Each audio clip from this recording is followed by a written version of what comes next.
Matt. Thank you for that introduction. Your Excellencies, distinguished delegates, ladies and gentlemen, welcome to this session examining the Industrial Development Report 2024, which looks at industrial policy for a fair globalization. I'm Gillian Joseph, your moderator for this session, and I'll be leading you through the discussions.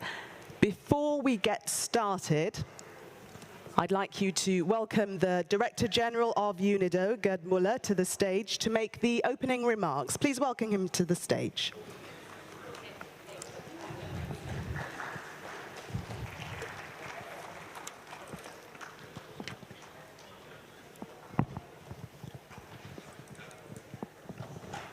Great to see you.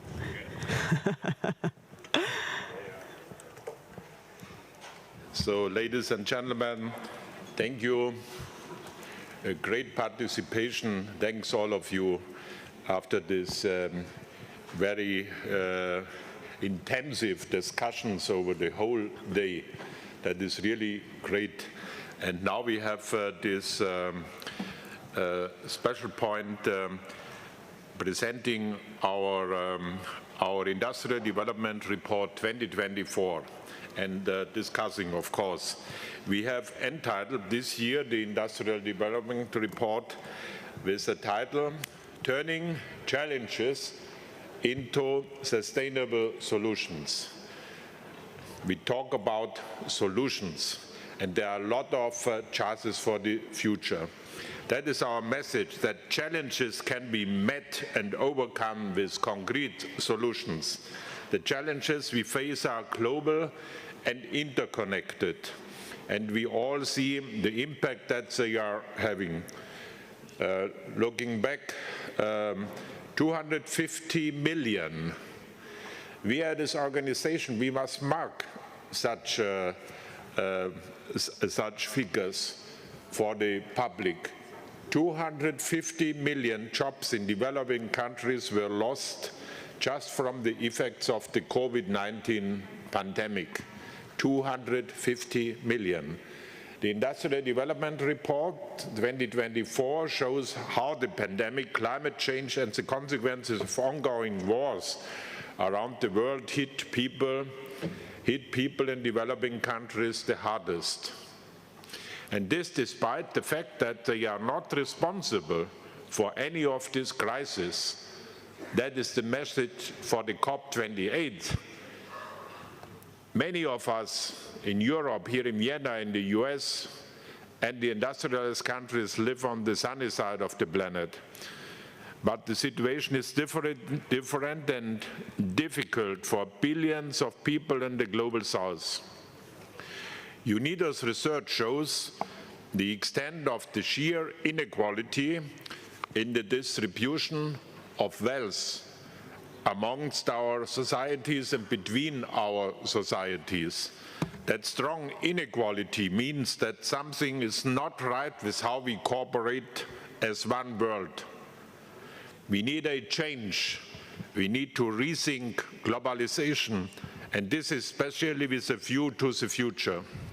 So, ladies and gentlemen, the Industrial Development Report gives insight into the future. We are heading towards and what needs to be done to make it a bright future. First, what is the structural change in the future? Global population growth, and that needs an answer. By the end of the century, 9 out of 10 or 11 people will live in Africa or Asia. The African continent will double its population by 2050. Within the next 30 years, 70% of the people on the planet will live in cities. There's a huge need for investments in roads, infrastructure, ports. That is even industrialization and creates jobs. Second, the world food situation. The demand for food will increase by 50% by 2050. That is even a big sector, a huge sector for industrialization, food processing industry. The demand for food again will increase by 50% by 2050. And yet I say a world without hunger is possible. But we need an investment campaign in structural development, sustainable agricultural practices and food processing industry. We have done the studies and they say it clear. 50 billion euro invested annually over the next 10 years in modern agriculture, in agro-processing, in agribusiness solutions could end hunger. What a message. Ladies and gentlemen, sustainable energy for all. Primary energy demand will increase by 70% by 2050. As a result of growing population and catch-up development in developing and emerging countries. So we need sustainable energy for all, because that is the requirement for economic development and job creation. The mining industry will continue to grow about 500% within the next 20 years is necessary for a green transition. The mining industry. Today, 800 million people do not have access to electricity and 80% of energy generation is still based on fossil fuels. So the main question is how it is possible to decouple economic growth from CO2 emissions. Climate change force. ADCs cause only a small fraction of global CO2 emissions, but they are most affected by the increasingly extremely climate disasters we see. I just had some discussions with delegations, for example, from Somalia. Today we see there a flood disaster. Or yesterday, Pakistan, you remember the last year flood catastrophe. Whereas historically the industrialized countries have caused the most emissions. There is no one-size-fits-all solution, but we do know what must be done. Industrial decarbonization is the key. Decoupling growth from emissions. Decarbonization in all sectors. The demand for jobs, fifth, requires industrialization. Growing population in developing countries means that hundreds of millions, not millions, hundreds of millions, especially young people, need decent jobs within the next 10 years. As UNIDO, we want, therefore that is so important, that we talk in the international community, in the UN family about this. UNIDO, we want to bring industrial policy back into the focus, at the table of world decision makers. Industry is a key driver for development and the engine for sustained growth and job creation. So I'm very interested now for the presentation and the ongoing discussion. Thank you so much.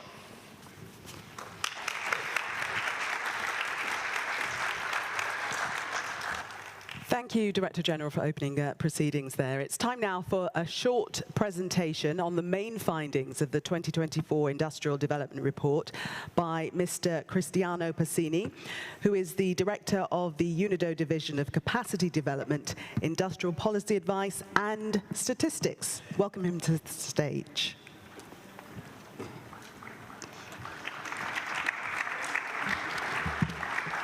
Thank you very much, Gillian. Thank you, Director General, for the inspiring speech. As you just mentioned, this year IDR will draw by, can I start the presentation? Okay, is there? Yes. This year IDR is called the Turning Challenges to Sustainable Solution, the New Era of Industrial Policies. And it starts by drawing a database pictures on how the global polycrisis that is impacting us have hit simultaneously global economy, industrialization, and the lives of millions. COVID-19, pandemic, armed conflict, all of them are creating serious challenges to all the countries, but also specifically to low-income countries. Our Director General mentioned masterfully a series of numbers that here I will partly retake. We had a huge surge in inflation and unemployment. Our study showed that 70 million people more are estimated to be in extreme poverty. Disruptions in value chains, unprecedented increase in extreme poverty and hunger. We have 122 million more people faced hunger in 2022 than in 2019. Again, is a challenge for every country, but the least developed are hit the worst. If you take this together, they had a huge impact on the Sustainable Development Goals. As you can see on the right, only 21 targets of the 169, or 15%, are on track. 67 targets, or the 48%, are going off track, and 52 targets, or 37%, are even reversing. In the midst of this poly-crisis, also there is opportunities, and these opportunities might also increase further risk for the developing country. We have the energy transition, the shift from fossil fuel-based system to renewable energies. This transition has accelerated dramatically from our data in the last years. The capacity to generate renewable energy multiplied by 4 in the last 20 years. The fourth industrial revolution, we spoke very much during this general conference. Industry 4.0 technology, artificial intelligence, advanced robotics are completely reshaping the way we live, we consume, and we produce. And this is also accelerating very fast. The share of patent related to artificial intelligence tripled in the last 5 years. And then we have other two trends. Director General mentioned the demographic transition, so I will not go too much on the numbers, but we have also global rebalancing. The economic weight is moving toward east, and the share of Asian developing economies in global GDP moved from 10% to 30% in the last 20 years. This is also increasing geopolitical tensions. Demographic transitions, he mentioned the increased numbers of young people in Africa, our Director General, but also 1 in 6 people in the world will be over the age of 65, especially this in developed countries. And this will create specific also challenges for everyone. IDR this year also brings a compelling research and finding about the critical roles of industry and manufacturing plays in driving inclusive and sustainable development, and the Agenda 2030. Industry is key for economic development. 140 out of the 210 growth episodes in the last 50 years were driven by manufacturing, more than 66%. Industry has been always considered a source of pollutions, but is also a source of solutions in promoting green technology and innovation. 60% of the green patents are held by industrial firms. And industry is key for the social dimension. 1 job created in manufacturing creates 2.5 jobs in other service. So industry is very well suited to be an accelerator of the ODG. This year's, and this is a completely new visualization, we look at industrializations, how is it progressing in the developing world. This radius that you see on my back provide a picture how the developing world stands towards the main industry-related goal, SDG 9 and SDG 8 and SDG 7. We broke these 3 SDGs in the major components, in the case of SDG 9 in innovation, industry, and infrastructures, as well as SDG 8 and SDG 7.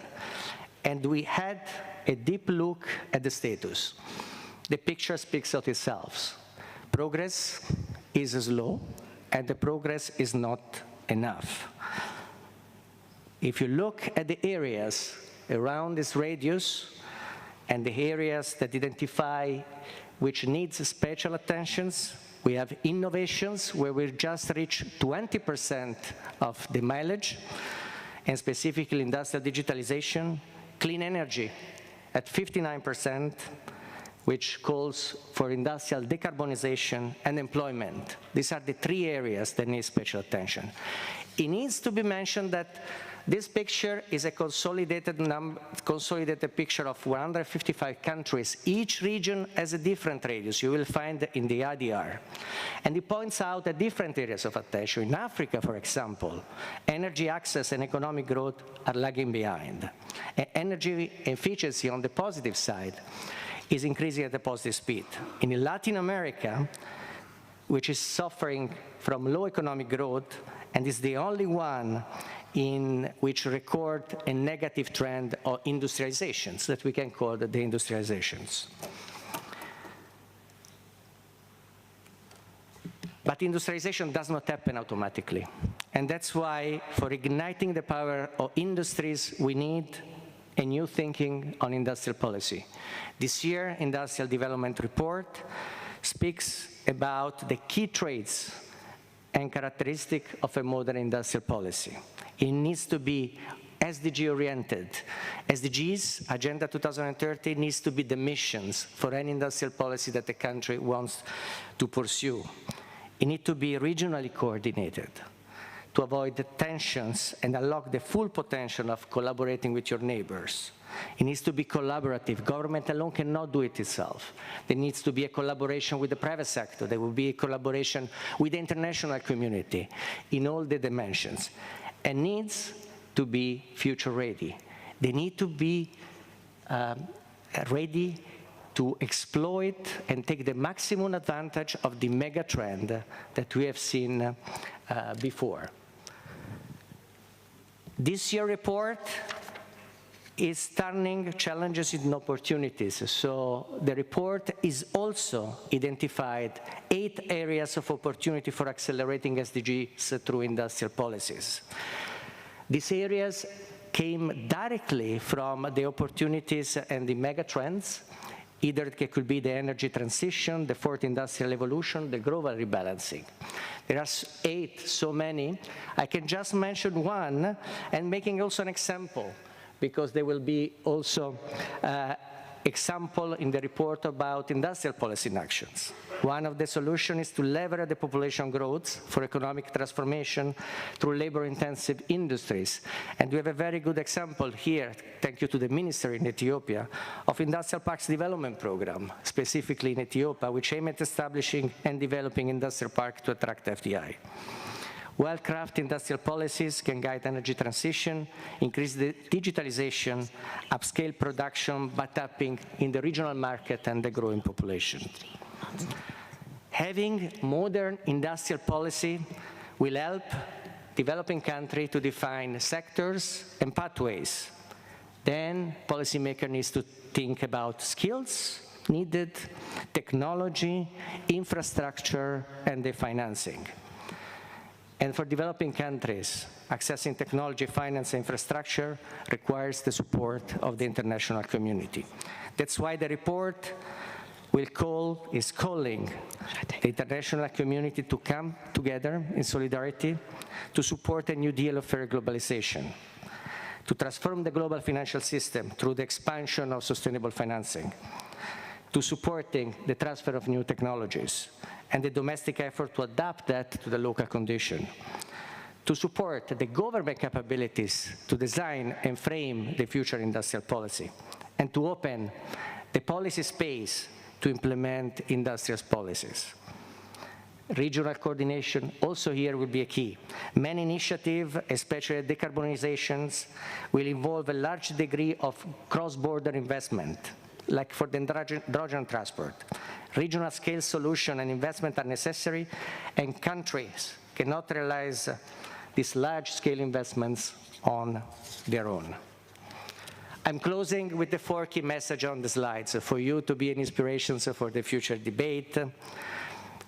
It's clearly SDGs is a serious risk.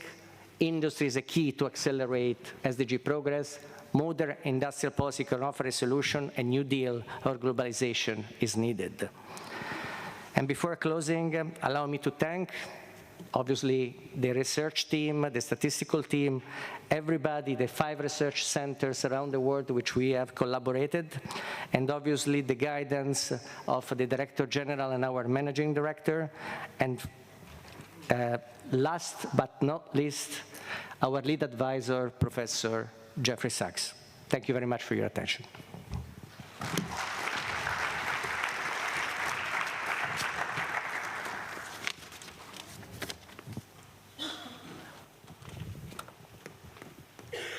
Thank you, Cristiano, for that presentation.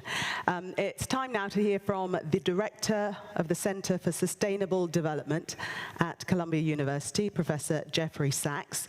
He will make his keynote speech virtually. So let's see if we've established contact.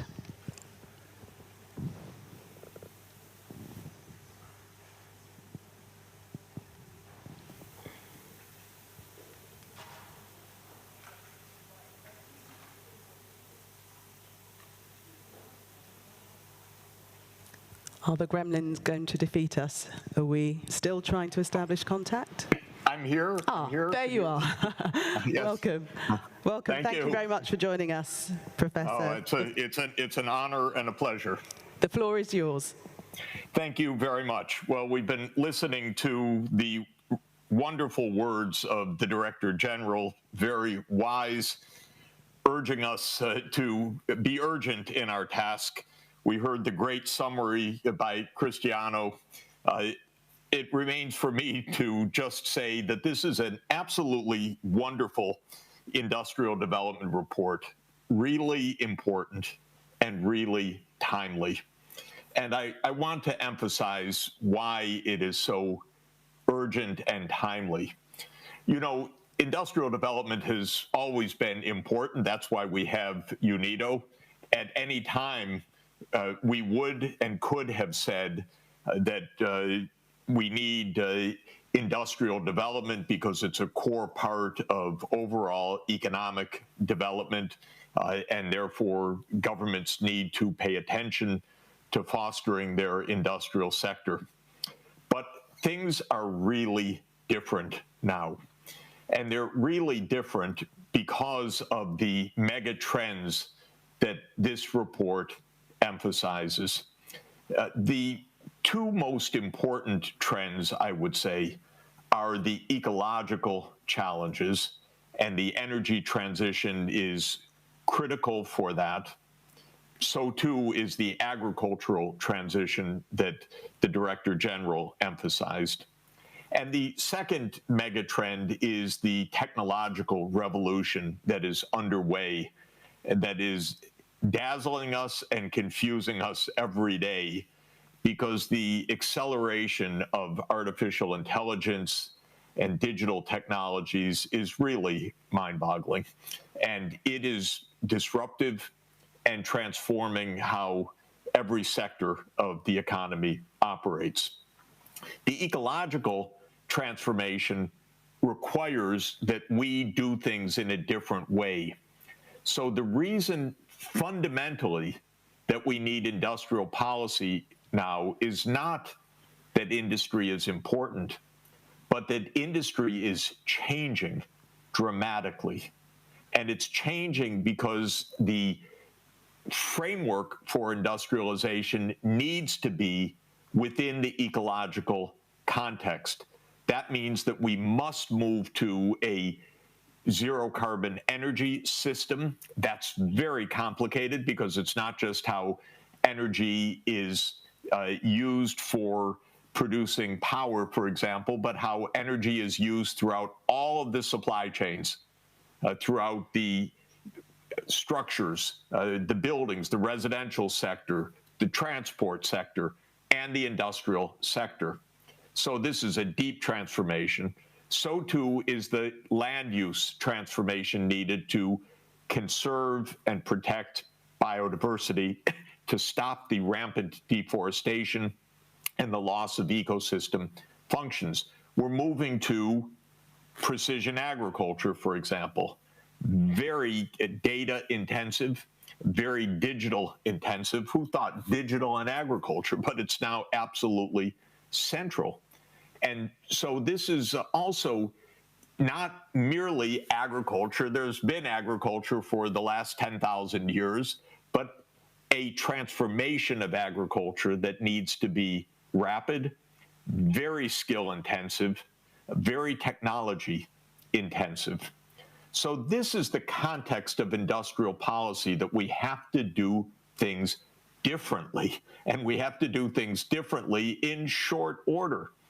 The other dimensions that are discussed in this context are the major demographic changes, and again, Director General Mueller emphasized those rightly. Africa will double in population, as he noted, by 2050 from about 1.5 billion today, or 1.4 billion for all of Africa, North plus Sub-Saharan, to between 2.5 and 3 billion. The faster is the demographic transition, the easier all of this is going to be, I want to add. But this is a big change with a lot of urbanization and a lot of industrialization that's going to accompany this. So the second other huge trend is the global rebalancing that Cristiano also referred to, and that is the rise of China as the single most remarkable event, one that I regard as wholly positive, and I really regret that leaders in my country, the United States, view China as threatening. I do not. I view a strong, robust, prosperous China as a huge addition and welcome for the whole world and a benefit for the whole world. But this rebalancing is complicating factors.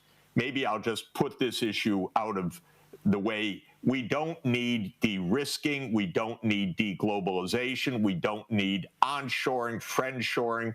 We need cooperation at a global scale. We don't need regional blocs. We don't need another Cold War. We actually need cooperation. And the report is very clear on that. Now, every country faces this challenge of transformation, and very few are ready for it. It is very skill intensive. And this means that education, training, and research and development becomes paramount for every country.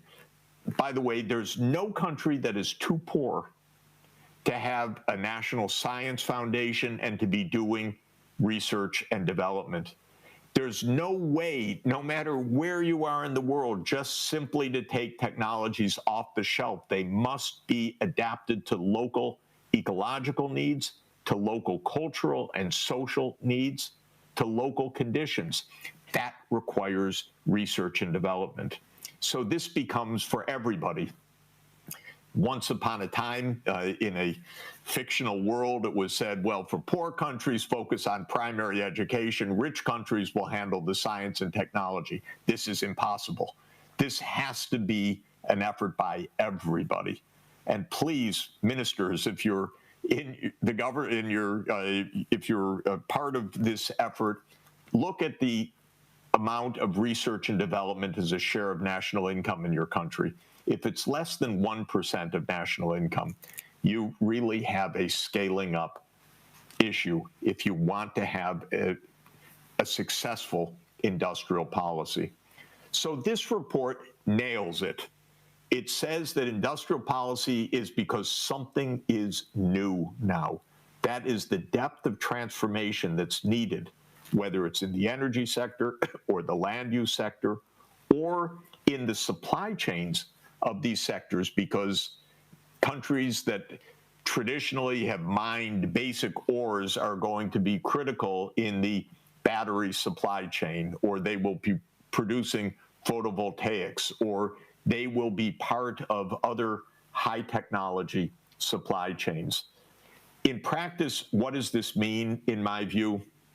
First, it means that every country needs to assess what its challenges are in the ecological context, how it's going to make an energy transformation, and not an 8-year nationally determined contribution, but a 25 or 30-year pathway. Second, every country needs to analyze its ecological conditions, the rivers, the forests, the croplands, the biodiversity, the coastal regions, the land erosion, soil erosion, pollutants, so that there's a pathway for sustainable land use and sustainable agriculture. This is a second consideration. Third consideration, every country needs to look forward, backward, to the right, to the left, to your neighbors. Your neighborhood is where you're going to have the industrial policy, not in your nation alone, but in your region.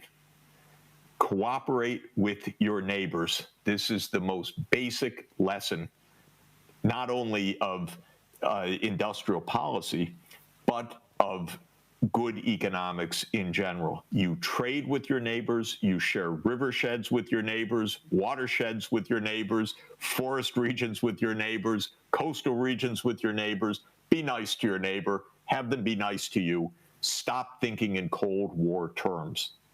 Cooperate. So this is really crucial. Build skills.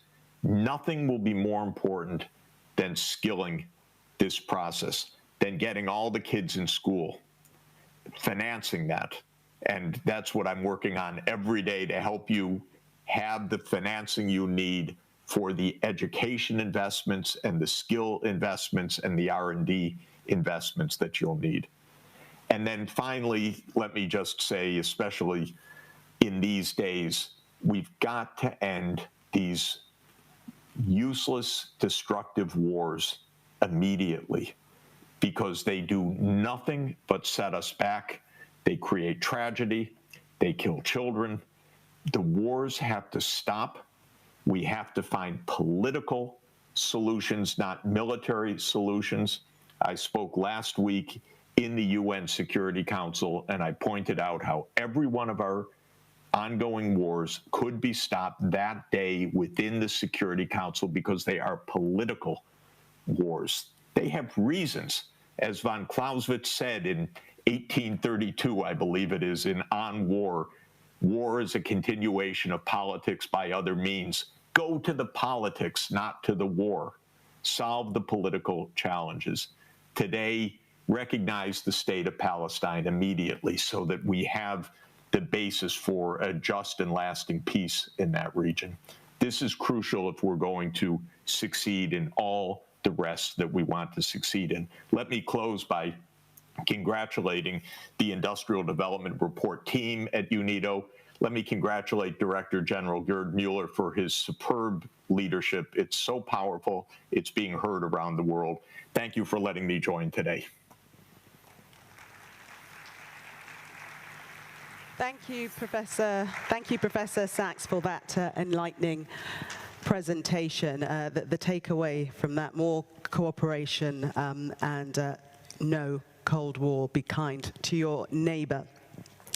So we've heard that the global polycrisis encompassing COVID-19, armed conflicts, and climate-induced catastrophes has increased worldwide unemployment, poverty, and hunger. Recovery prospects are complicated by technological change, population growth, environmental degradation, and political tensions, as we've heard. Against this challenging scenario, UNIDO's Industrial Development Report 2024 calls for bold policy initiatives to move forward. The report urges international solidarity, proposing a new deal for fair globalization and global cooperation. It's time now to launch into our panel discussion, so let me introduce you to our panelists this afternoon. First, we have His Excellency Mr. Melaku Alabel, Minister of Industry of the Federal Democratic Republic of Ethiopia. He was previously Minister of Trade. Mr. Alabel has also served as Industry and Investment Bureau Head at the rank of Vice President in the Amhara region of Ethiopia, as well as being the Board Chairman of Abe Industry. Please welcome him to the stage.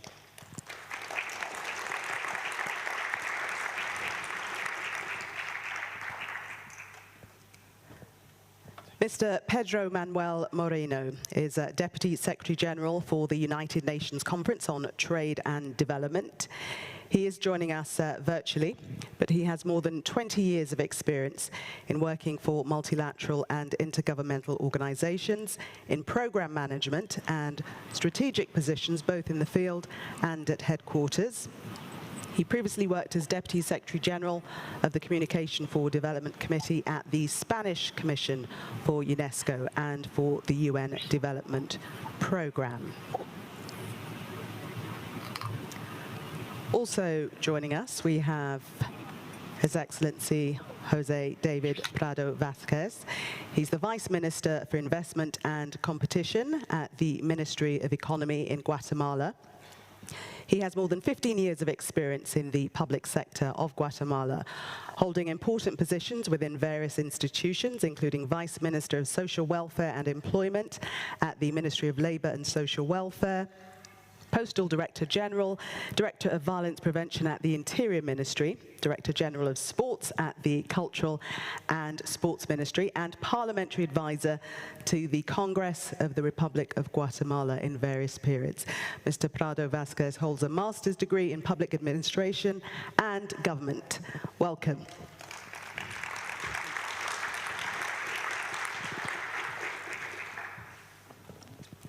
Ms. Phyllis Wakiaga is Senior Advisor and Global Lead for Commerce and Industry at the Tony Blair Institute for Global Change.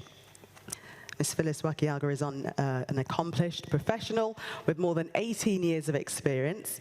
In her current role, she supports the work on the design and implementation of industrial strategies. She is the former Chief Executive of the Kenya Association of Manufacturers, as well as the Chair of United Nations. Welcome.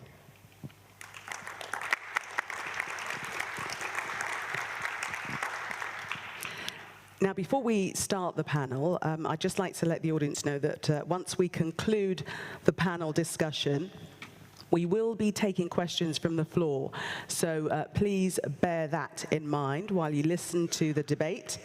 And perhaps you can be formulating the question that you would like to ask. We can take questions, I think, online, as well as live and direct from the floor. So bear that in mind. We'd like to make this an interactive session. So let's start with Minister Alebel. Welcome again. First question to you to kick off this discussion is, what do you think future industrial policy should look like in order to ensure truly fair globalization? Thank you, moderator. Good afternoon. I would like to thank UNIDO for giving me this opportunity and for bringing this interesting agenda for discussion. And I would like to congratulate His Excellency Mr. Gerd Muller for the flawless conference, for its organization and the reform what he's doing in UNIDO. And I would like to thank the research team who is bringing this good report for us. I really appreciate the content, the diagnosis, and also the recommendation of the report. This is the real future of industrialization and the sustainable development growth that we are heading in all over the world. Regarding the future industrialization policy, I think based on the report that we have seen, the future industrialization policy should emphasize and encompass one is the inclusiveness. Inclusivity is very important. In the previous history, as you know very well, in industrial revolution, there are countries rapidly developed because of the innovation of the industrial revolution. And now it is at the fourth industrial revolution phase, which is very critical. And at the time of the first industrial revolution, there are some countries left behind. Not some countries, most countries left behind, especially those developing countries. So unless our policy is not inclusive, then there would be some group who will be left behind. So inclusiveness at the global level is very important, and inclusiveness at continental level is very important. Inclusiveness at country level is very important. And the final implementer of the policy is the private sector. So the private sector should also be inclusive to see the job creation, the marginalized people, the environment, and everything. So the future industry policy should be inclusive enough. And the second point is the future industry policy should consider the Sustainable Development Goals. As we have seen in the presentation and in the report, there are a lot of challenges that the world is facing. One is the environment, and the other one is the technology by itself. It has a good advantage, but also it becomes one of the challenge, and conflict is also the other challenge. So to have a better environment, to have the better technology and sustainable development, then the industrialization policy should consider the SDG goals that we are agreed to have in the world. Then no one will be left behind if the sustainable development goals are well achieved. And third point is adaptation to the technologies change. Now, technology is bringing us a lot of opportunities for us. Things before 10 years and things before 20 years, and now is quite different because of the technology. So our policy should be more flexible and adaptable with the technology. If it is not flexible, then the shift towards the future will be in danger. So our technology, our industry policy should consider also the adaptation to technology changes. And the other point is we have to support small and medium enterprise. Our policy should consider a small and medium enterprise. They are the base for broaden economic development, especially for developing countries, they are the base. And in small and medium enterprise, we can find all types of society group. We can find women, we can find youth, we can find all the family members, because since they are small in their nature, they are fully managed by the family. So to have more inclusive and sustainable development, a small and medium enterprise should get a very good concern. So the future industry policy should concern the small and medium enterprise. Global supply chain is very important. In our previous years, for the last 5 years, one of the challenges we faced all over the world was the supply shock. When COVID broke out happened, the world supply chain was disrupted. There was no connection even between the neighboring countries. So because of that, agricultural produce and manufacturing industry produce couldn't easily mobilize all over the world. Industrialization is, by its nature, the DNA of industrialization is globalization, networking. It's not only for the home consumption that industrialization is needed, it is for the global consumption. So supply chain is very important, and the policies that we are going to drive should be supply chain shock resilient. What will happen if something is wrong in one part of in the one corner of the world? So the concern to supply chain resilient is one of the points that need to be addressed. And the fair trade practice is very important. There should not be countries left behind. So the fair trade is very important. Most of the trade relationship is favoring more developed countries. They are not considering the least developed countries. So the fair trade is very important, and policy should also consider the fair trade relationship among countries. Otherwise, there will not be any strong and effective cooperation among countries, but especially with the developed countries. Global partnership is very important. Without global partnership, we couldn't achieve the SDG goals. SDG will be achieved if and only if the global partnership is achieved very well. As Mr. Muller mentioned in his speech, there are a lot of challenges, but all these challenges will be addressed if we mutually understand the problem and how to address the problem. Understanding the problem and how to address the problem is very, very important. We may close our border to protect migration, but that couldn't bring sustainable change. We have to create employment opportunity from the source. If it is the migration from Africa, Africa should get job creation. If we create job and a better environment in Africa, there will not be a danger or a problem of migration. So partnership is very important, and our industrial policy should also consider partnership. Why I'm mentioning this point is there should be the coordinating unit all over the world about the industry policies of the country.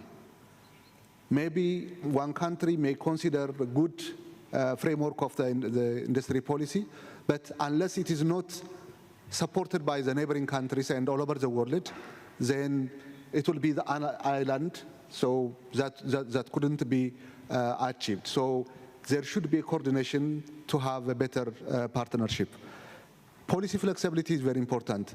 Things are shifted very, very frequently, very rapidly, very quickly, because of the digitalization and because of the technology advancement nowadays. So flexibility is very crucial, very important, and the policy of each country should consider also the policy flexibility. Finally, international standards and regulation should also be well considered. To have a better trading among countries, the standard is very important. So whenever countries design their policy, they should also understand the standards and regulations of the international community. Without understanding others, there will not be agreement and there will not be a better relationship. So the future is bright with some challenges as mentioned before, but if we are coordinated and cooperated and the partnership is strengthened, then the industry policy will bring additional solution to tackle the challenges that we are fearing. Thank you very much. Thank you. Minister Prado Vasquez, I wonder if I should pose the question again, just to remind you, it's to ask what you think the future industrial policy should look like. Bueno, muchas gracias. Thank you very much. And particular gratitude from my country. Thank you very much for allowing us to participate in this important forum. Your Excellency, Director Gerd Müller, thank you very much for this invitation and for organizing this highly relevant conference, these sessions, where these fora provide us with an opportunity in order to become acquainted with one another's experiences, the actions being undertaken by all of the countries represented here. Everything that we are doing in our countries, which I do believe will help us build a better world in all of the countries that we represent here. For ourselves, like Guatemala, we would all agree on the importance of technology. It's important that we be able to invest more in countries such as our own, in the Latin American countries, to promote investment in innovation, in technological development. As we know, the world is changing. And accordingly, nationally, we need to try and keep up with technology. It's important equally to support small and medium-sized enterprises so they can also be at the technological vanguard, provide the necessary contributions so that they can equally participate in the world of technology. It's important that we invest in our human capital. As we've seen from COVID-19 and the post-pandemic period, our youth, women, have turned to micro and small businesses, and it's important that we be able to support them, as is the case in countries such as Peru, who indicated in an earlier statement how important this transition to the formal sector is then. So it's important, once again, to invest in human capital and equally to recognize and identify the needs of middle-income countries, such as Iran. To that end, we need the aid and assistance of the industrialized countries who can help us. And it's important for our countries to identify our real needs so that we are able to request and seek the necessary support. A further important aspect is the need to build private sector partnerships. And this is where the issue of industrial policy isn't just an area of work for our governments, but also it's something that the private sector must be involved in too. Back home in Guatemala, we have undertaken highly useful actions in this vein, working with the private sector, establishing a partnership called Guatemala Won't Hold Back, where we have the public and private sectors working together in order to explore new industrial sectors that we wish to further strengthen in our country. We also need to have necessary legislation in place. There are many laws that need to be reformed or reviewed, or we need to design and draft new laws to support these industrial sectors, to provide a conducive environment to attract new investment to our countries. And again, I think this is something that we can all agree on. This is where we need to have input from both the public, the private sectors, from academia, so that all together we're in a position to build a stronger country that is more sustainable,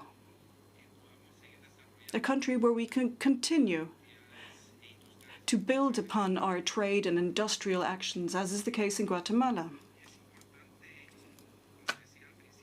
As I was saying, we must also focus on upskilling of our population so that they acquire these skills and capacities, become acquainted with other practices used in other countries, come back to our own countries in order to then implement what they have been learning abroad from other industrialized countries.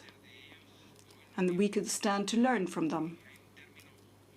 There's a very important term that we've been using frequently, globalization and solidarity, meaning that this is a common undertaking for all of us together, supporting each other's countries, because the only way we can really progress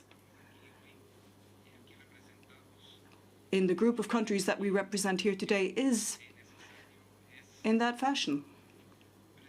And equally, we need to place more emphasis on innovation, on development, technological development, as was said earlier on, and to sustain these fora where we can once again learn from each other's countries and implement these practices in our own countries. Liz Wakiaga, the same question to you. Thank you very much. I think I want to start by, first of all, thanking the Director General and the entire team that has developed this report. It's exciting to see the outcomes of the report. I was at the last event in 2020 when we launched the IDR for 2020, so very exciting to be here.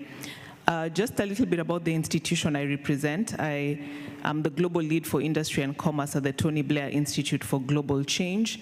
And what we do there is that we work with political leaders in about 35 countries to help them get things done. So we work on a number of areas, and the industrial policy space is the area that I specialize in.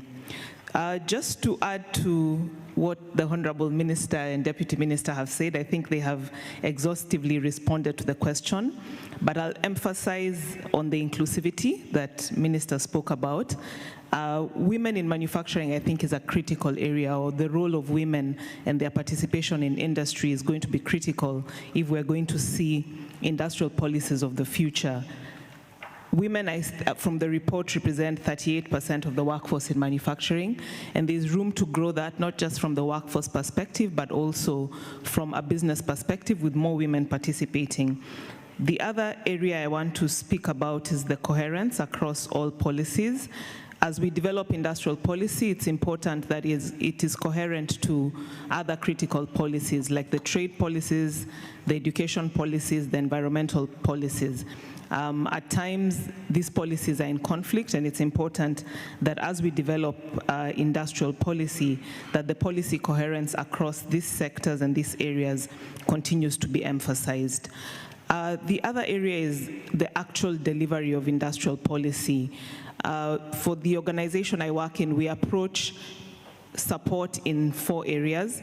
We look at strategy, where we support governments to articulate a clear and compelling vision on industrial policy, because that is really important for countries to be able to really have industrial policy that transforms their countries. It's important to have a compelling vision that galvanizes both the public and the private sector. Secondly is the designing of the policy, working to ensure that as we design policy, we are designing smart policies taking into consideration the global trends we've talked about and the different dynamics that are shaping international trends in the different sectors. For me, the most important part is the delivery of industrial policies, because beyond design, there's the need to ensure that we have articulated action plans that are very specific, and that there's coordination at national level, which requires a whole-of-government approach to ensure that we are utilizing political authority to unblock any bottlenecks that are holding back industrial development. The earlier speakers also spoke about the importance of public-private dialogue, collaboration, and lastly, investment into the different countries. So that is my view on how we can make industrial policies work for this century. Thank you. Thank you.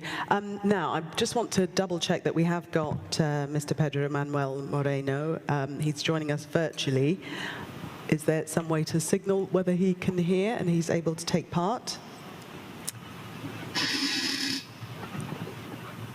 Can you hear me, Mr. I'm listening to you. Oh, excellent, excellent. Thank you. Welcome. So my question to you is, what does the international community need to do in order to accelerate sustainable industrialization in developing countries? Thank you, Gillian. Can you hear me? I can. Okay, perfect. Well, first of all,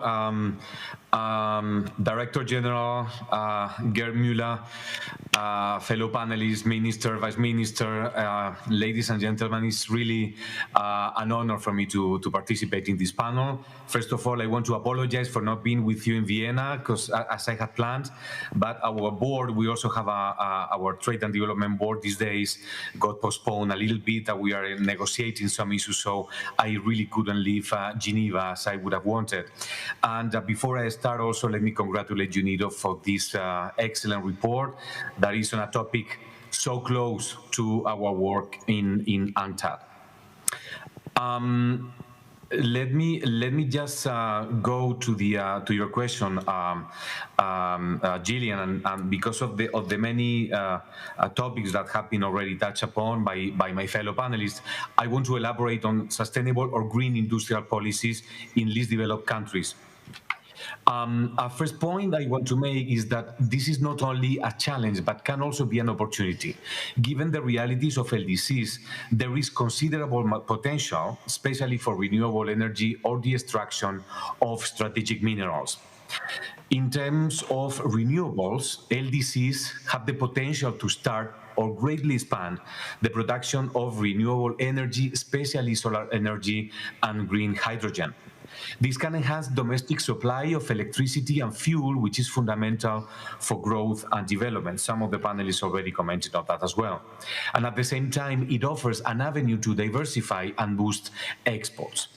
In the case of extractive industries, the low carbon transition is expected to rapidly expand the demand of strategic minerals such as lithium, platinum, cobalt, rare earths, silver, or copper. With rich reserves of these raw materials, LDCs can develop new activities and exports. But there is a danger that activities are developed as they were in the past, with resources exploited primarily for exports of raw materials with very limited local value addition and little, if any, development of entrepreneurial or national productive capacities.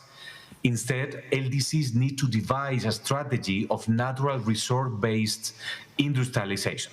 This means a strategy where enterprises and economic activities are developed around extractive industries and where industries further process the products of extractive activities. This will foster, no doubt, technological learning, value addition, and employment. The bottom line is that none of these potentials will be realized spontaneously. LDCs need to design and implement industrial policies that target these green windows of opportunity. And this implies the following. LDC governments need to design and implement policies that foster innovation, deployment of foreign and national new technologies, and upskilling of their population. They need to make use of all sustainable instruments, such as extension services, preferential credit, subsidies, and trade policy measures, and coordinate with the private sector. I just want to very briefly emphasize 3 points. One, when developing national industries in sectors where intellectual property is important, LDCs should make use of the flexibilities and exemptions in the context of the WTO TRIPS agreement. Two, the need to enhance productive capacities. Productive capacities are the only real pathway for long-term development. UNCTAD actually developed a productive capacities index for this purpose and conducts national productive capacities gap assessments that allow LDCs to strategize their structural transformation. And this is an effort with many potential synergies across the United Nations. And three, LDC governments have to negotiate with foreign partners, both private and public, also was mentioned in the panel today.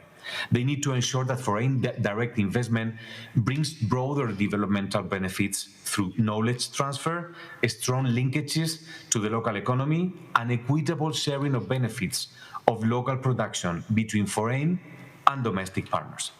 And development partners should intensify their support to building the technological and entrepreneurial capabilities of the local private sector in LDCs. This calls, obviously, for technical cooperation, especially in the fields of entrepreneurship and living up to the long-standing promise of technology transfer to LDCs as foreseen in the WTO TRIPS agreement. These points highlight that we need a strong multilateral trading system and cooperation. And actually, UNCTAD and UNIDO are both collaborating to this end. For instance, at the LDC5 conference in Doha this year, we held a joint event on a new generation of industrial policies for LDCs.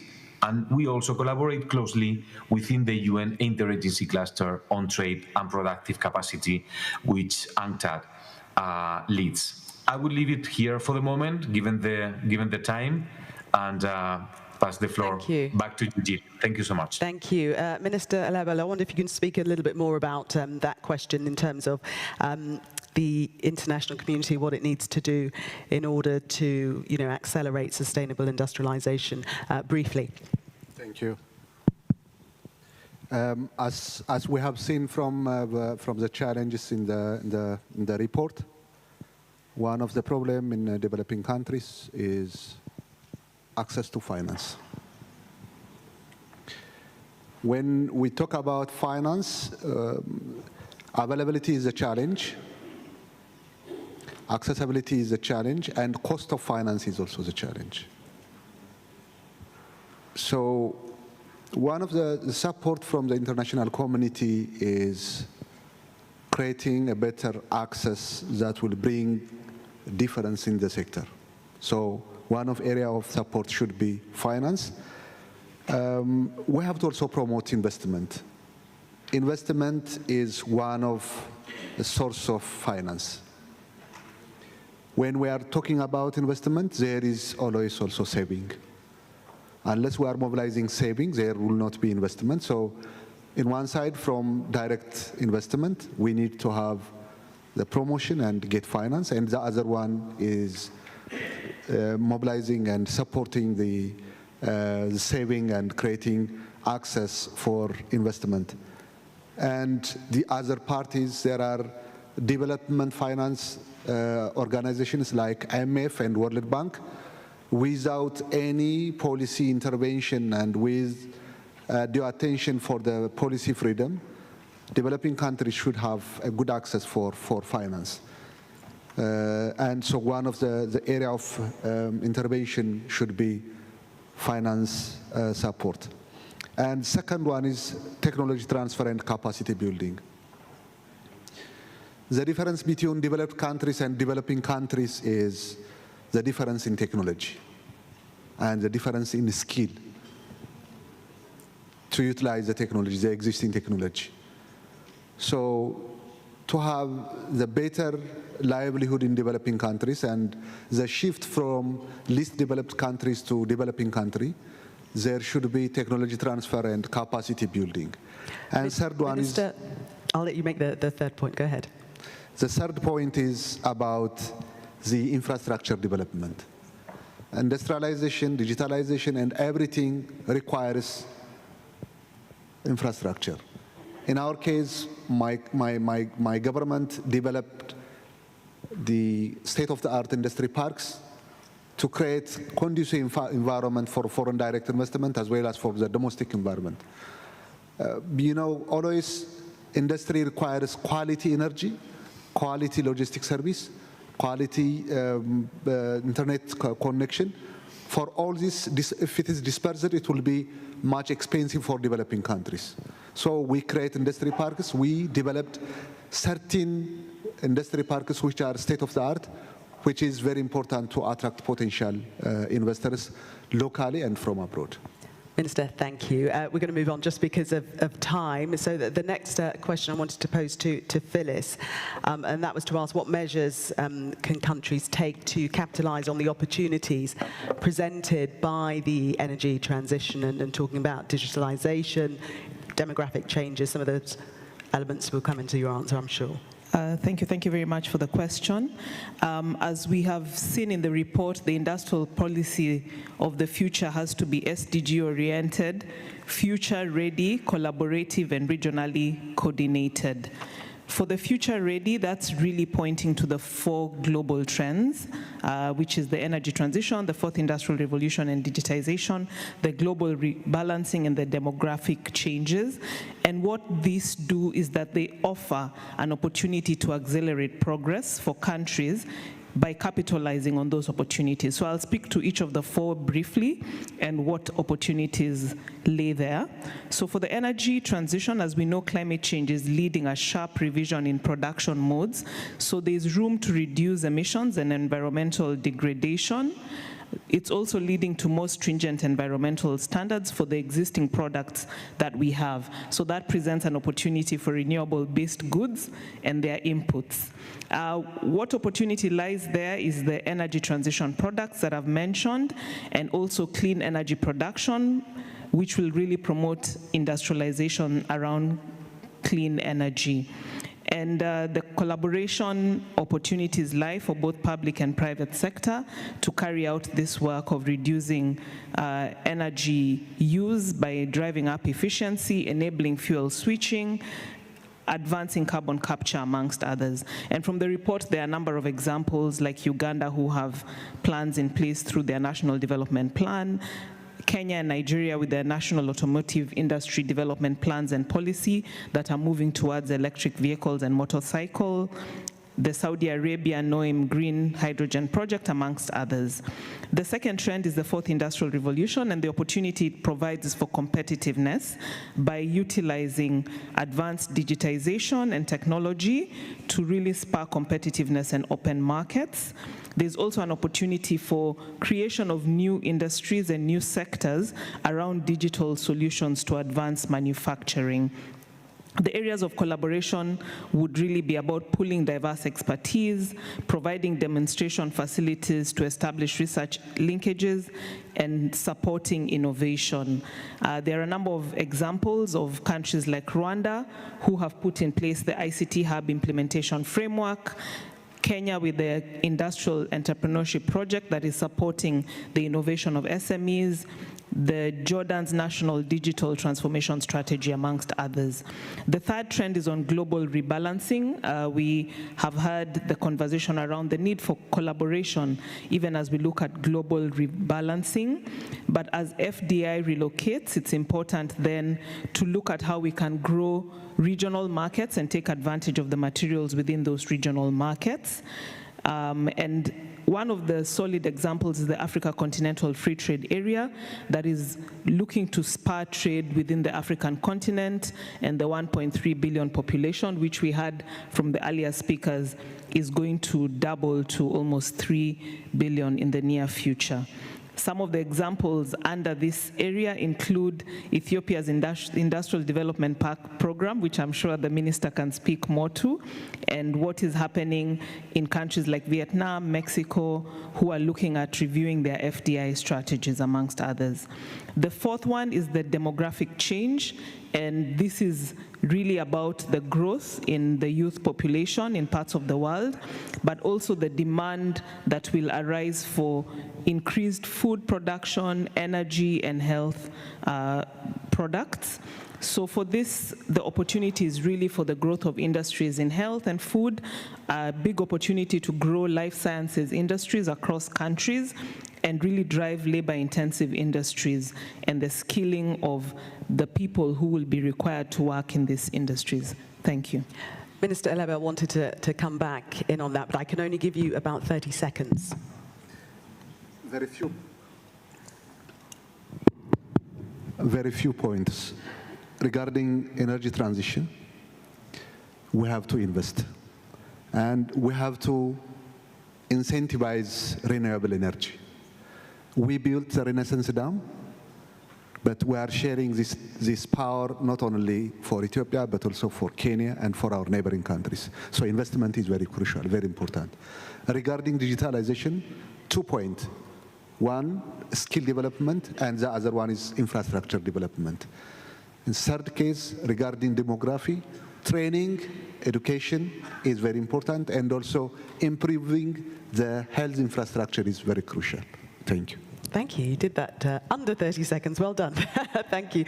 Minister Prado Vázquez, I wonder if you could talk a bit more about the public-private strategies that have been working to achieve industrial development in Guatemala. Muchas gracias. Thank you. For the past 2 years in Guatemala, we have been undertaking a public-private strategy involving a number of different sectors, like once again bringing on board the public and private sectors, where we were able to reach agreement in order to establish a joint agenda on investment, on fostering employment. And over the next 10 years, the aim is to be able to use these strategies and these plans that we have designed to create some 2.2 million jobs over the next number of years. This is a plan that has worked well in a number of areas, allowing us to achieve national progress. And this is something that I shared with you yesterday in my presentation. In the past 2 years, economic growth reached unprecedented levels compared to the past 40 years in Guatemala. And a further important aspect, by focusing on the private sector, we've been able to review our national legislation in order to promote and attract investment, and equally to help support small and medium-sized enterprises so that they can become formalized and ensure that they can strengthen their negotiating capacity, restructure formally, while at the same time keeping things as simple as possible.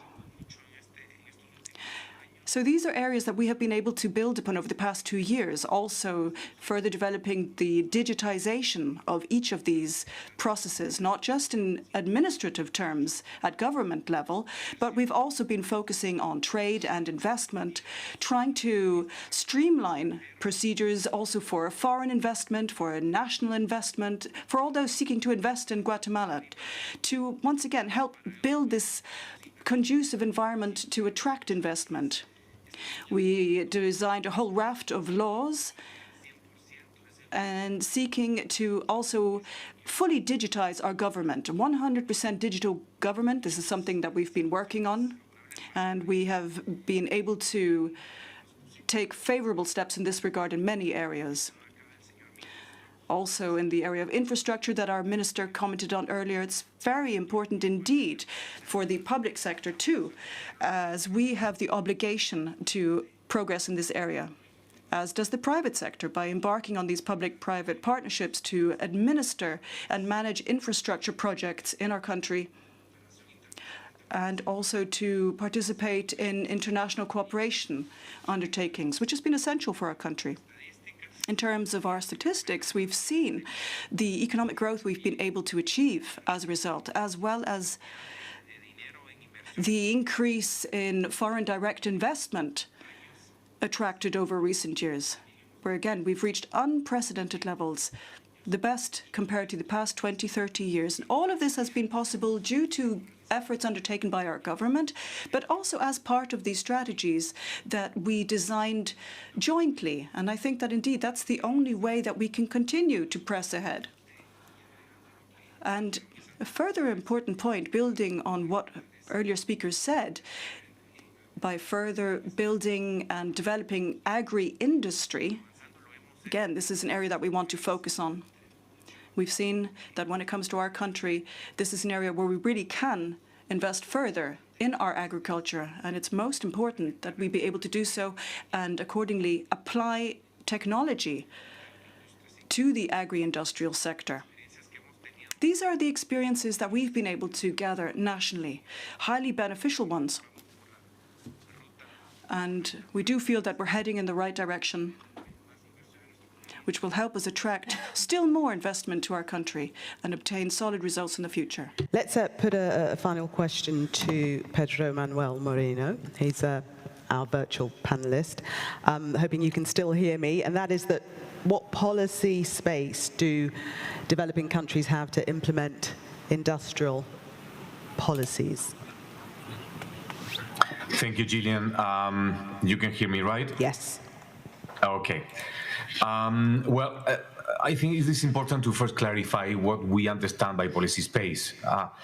Here in UNCTAD and in the development community, we see it as the freedom and ability of a government to identify and pursue the most appropriate mix of economic and social policies to achieve equitable and sustainable development that is best suited to its particular national context. Actually, we just saw the example of Guatemala and the possibilities that having the right policy space allow the government to operate.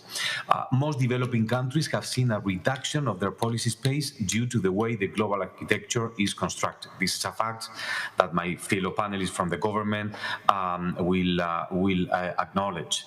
And we need to recover that policy space. And to recover that one, some economies are now adopting measures that reflect their determination to decide themselves on the regulation of trade between them and the rest of the world. The list of such measures includes, for example, strategic use of subsidies, the ban on trade in deforestation products, the reciprocity instrument in public procurement, or the exceptional trade measures implemented in the context of the pandemic. This list is growing, is not exclusive, and fits concerns of further fragmentation and global economic decoupling. In UNCTAD, we have been concerned about how the existing global architecture could constrain the development possibilities of developing countries. So we have pointed to the large asymmetries and biases in the way global interdependencies work, and this is something that must change. That is what we are advocating. However, while the rebalancing of the prerogatives of nation states is a welcome step, this should not be pursued in a unilateral manner, but through multilateral negotiations. I will stop here. Thank you. Now, just to remind you, you've probably forgotten that I did say that we'd open the floor for questions from delegates, if you'd like to put to the panel. Are there any questions from the floor at this point? I can see one hand. Is there a microphone that can get from Zimbabwe?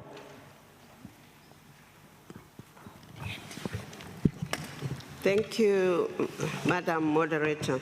I would like to thank the panelists for very wonderful inputs that they've given us this afternoon. Madam Moderator, the topic of this session is turning challenges into sustainable solutions. And I would like to, I was listening very careful, and I think the panelists have addressed this very well. But I just want to ask a question, but with some warnings. During this general debate, someone said we must be careful not to replace the old dependency with the new dependency. And also, the Secretary General, in his opening remarks, said, you know, we need to ground our value chains as solutions and stop exporting raw materials, use our raw materials as basis for our industrialization and also for our value chains. Now, the old trend has been to have what we call technology, knowledge, and product transfer. I think new solutions should really be based on local research. We must start grounding our research. We must develop local technologies, local products, based on local resources. And when we do this, we are grounding our industrialization on our own realities rather than what has been happening in the past.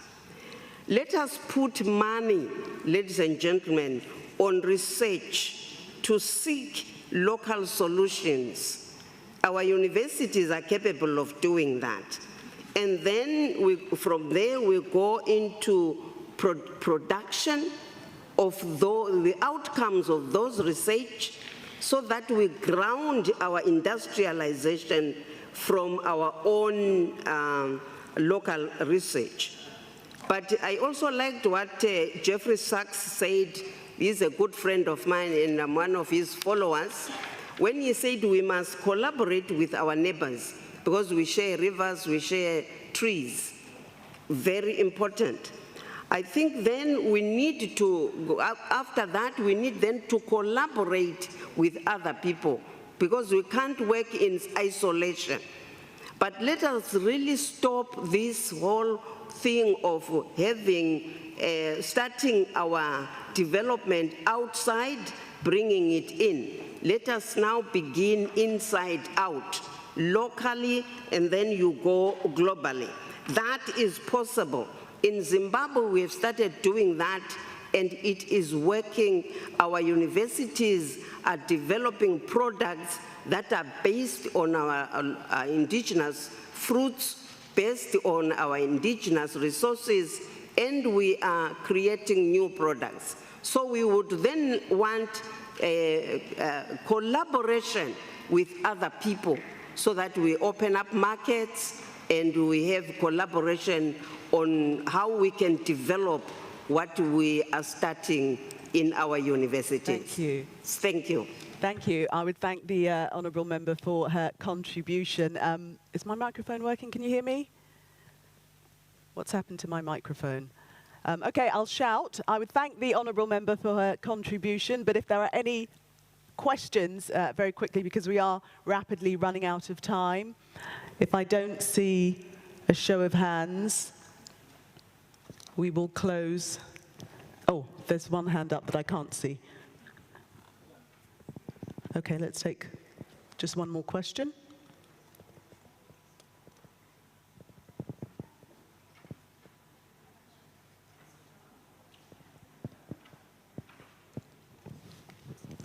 Thank you very much.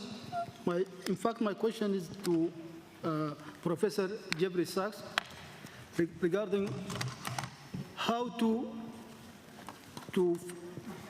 bridge this finance gap at a time of global geopolitical rivalries, militarization, and confrontation.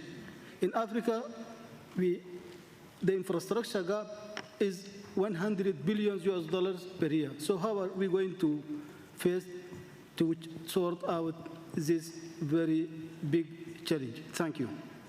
Thank you. I'm not sure if Professor Sachs is still with us.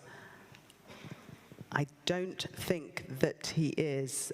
So, I mean, I'll just throw that. If there's anyone on the panel who would like to answer that question. We don't have the expertise of Professor Jeffrey Sachs, but it's about bridging the finance gap in a very volatile world at the moment. Anyone on the panel would like to briefly answer our last question? Thank you, Minister. I would like to intervene on Zimbabwe's question, and it's complementary for the presentation. Africa, as of my view, it is rich in all resources. The market is very huge. It is a 1.3 around billion people's market, more than 3.5 trillion GDP something. And we do have all the resources. But what is missing is the knowledge part. So it should be supported by research and development. As you mentioned, there will not be any shift in development through exporting raw labor and raw material. Value addition is very crucial, and value addition needs technology and resource, infrastructure. That is very important, that is very crucial. So we have to think of in the other way how to bring knowledge, technology, research, and development activities into Africa, into the ground level that will enhance and urge development. So that is very, very important. From this context, we have to push the African Continental Free Trade Area agreement to be practical. If we could do that, then market by itself will bring all the rest. Concerning the finance, we have a mining resource in Africa that is immense, but it is untapped. I think in a short period of time, we have to focus on how to utilize this resource. But for all development, peace is a prior issue. We have to bring peace. Political discussion, debate is very important, and there should not be any armed conflict in Africa. If it is so, finance will come next, and we will have also the possibility to utilize our own resource. Then development partners will come and support us. If there is not peace in the ground, so there will not be a possibility to invest, because investment by itself requires a secure environment. Thank you. Minister, thank you.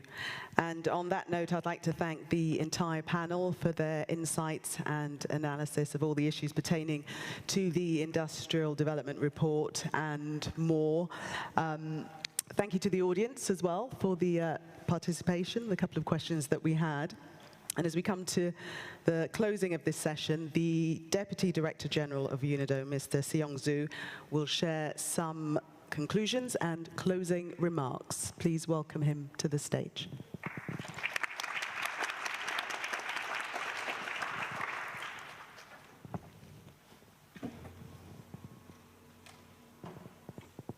Thank you, moderator. Excellencies, distinguished delegates, ladies and gentlemen. As we conclude today's session, I would like to express my deepest gratitude to all participants. Thank you, Professor Jeffrey Sachs, for his outstanding keynote speech. And thank you, distinguished panelists, His Excellency Mr. Albert, Mr. Moreno, Mr. Prado Vasquez, and Ms. Wakayagyu. Your valuable insights and expertise significantly enriched the high-level debate. Your active engagement in this event reflects a collective global commitment to advance industrial development and to promote a shared vision for our world's future. The IDR 2024 paints a sobering picture. Yes, despite the many challenges we face today, sustainable industrialization stands as a crucial driver to accelerate progress towards the 2030 agenda and its SDGs. The SDGs, the IDR 2024 reiterates industry's strong multipolar effect to fight climate change, stimulate economic growth, and create millions of jobs. As both Professor Sachs and DG Muller pointed out earlier, we need modern industry policy to seize the opportunities that are emerging from the mega trends. These industry policies need to be tailor-made and responsive to the needs of different countries, regions, and communities. We need such policies urgently, now more than ever. We had a necessary discussion today about the features of the industry policy as well as the role played by industries in achieving societal and environmental objectives. His Excellency Mr. Albert, Mr. Prado Vasquez, and Ms. Vakika actually underscored the need for policies that are inclusive at the national level, regional level, and the global level, not to support youth, women, SMEs, underserved and privileged groups. And also, these policies must be flexible to leverage the technological advancement and the innovation while simultaneously addressing the critical issues of energy transition, ecological conservation, and democratic changes. Of course, these policies also must be coherent among different sets of policies, being trade, being other economic policies. As well, I think the importance of to have a whole government approach, not only for design, also for delivery. As well for the Mr. Molina touched on the issue that about how LDCs should seize opportunities of this green transition for its development. I think also how that international organizations, including Architect and UNIDO, could support this, their kind of like efforts. Mr. Moreno also mentioned his kind of idea on how to recover policy space for LDCs, that particular the importance to reform the international financial architecture. Of course, then also when talk about responsibility of international community to support the particular LDCs, that's a kind of like efforts on addressing this the mega trend. I think there are several elements, particular on investment, on technology transfer, on knowledge sharing. And I think for this, all the international organizations, including UNIDO, should play a role on that. Excellencies, distinguished delegates, the Industrial Development Report 2024 and the translations of the overview document presented today will be released during the first quarter of 2024. A series of regional launch events will be organized to disseminate the report's main findings and to stimulate high-level discussions on what the future industry policy should look like. These discussions will form a crucial step in our journey towards the 2024 edition of the Multilateral Industry Policy Forum. The MIPF serves as a global platform to engage in mutual learning, information exchange, and knowledge sharing. It ultimately aims to strengthen multilateral collaboration. Excellencies, we stand at a crucial juncture in history, poised to make global strides towards inclusive and sustainable industrial development. While this journey is challenging, it is a journey we must embark on to arrive at a more prosperous, equitable future. I once again would like to express my gratitude to each one of you for contributing your insights, commitment, and expertise to today's meaningful discussion. At UNIDO, we seek to translate these dialogues into actionable initiatives, as always highlighted by the DG. Solution. We need to action, also action. Together, let's strive to formulate novel industrial policy solutions, not just for today and tomorrow, but into 2030 and beyond. Thank you. Thank you, Deputy Director General. It just remains for me to once again thank all of our panelists, you, the audience, Mr. Cristiano Passini, Professor Jeffrey Sachs, and the Director General for facilitating thought-provoking and, I'm sure you'll agree, inspiring debate. The hope is that more bold policy initiatives and investment into sustainable industry will be the legacy from this conference. Thank you. Thanks a lot. Very